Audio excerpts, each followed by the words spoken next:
Hello guys, আমার একটা সানবাস TV channel আছে। চ্যানেলে আমি ছোট ছেলে ভিডিও বানাতাম। হঠাৎ একদিন ভিডিও বানাতে গেছিলাম গ্রামের একটি কাছে। আর সেখানে ভিডিও বানানোর পর শেষ হয়ে যাওয়ার পর একটা ছেলে বাড়ি আসছিল, যে কোনো রকম পড়ে যায় এবং তার হাতটা ভেঙে যায়, বা হাতটা ভেঙে যাওয়ার পর সে বাড়িতে আসে।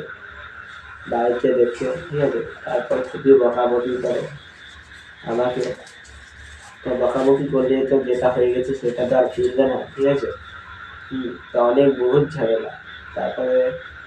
তারপর ওই চ্যানেলটা আর কাজ করা হলো না, ছেলেগুলো সব আর কেউ আসছিল না, ঠিক আছে। তারপর আবার একটা চ্যানেল শুরু করেছি, সেই চ্যানেলটার নাম সানবাস টিভি। তা তোমরা একটু সাপোর্ট করবে আমাদেরকে, ঠিক আছে। আমার এইটুকুই বলা। আবার নেক্সট ভিডিওতে দেখা হবে। Tata, bye bye. লাইক করো, কমেন্ট, শেয়ার।